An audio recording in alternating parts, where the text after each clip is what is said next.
ఎవరికైనా టైట్ వేసారు, ఎందుకంటే ఒక మంత్ అంతా పోయి ఇంకా నెక్స్ట్ ఈ మంత్ కూడా 2 మంత్స్ నేను ఇస్తారని అనుకుంటున్నాను. ఇస్తారని అనుకుంటున్నాను, ఎందుకంటే మొన్న ఇచ్చినారు మాకు 18th 19th, మొన్న 18th. అదేలేండి.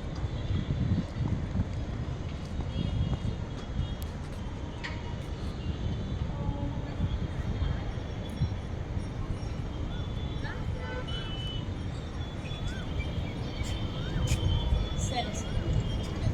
నేను మేడంకి మీరే కాల్ చేసి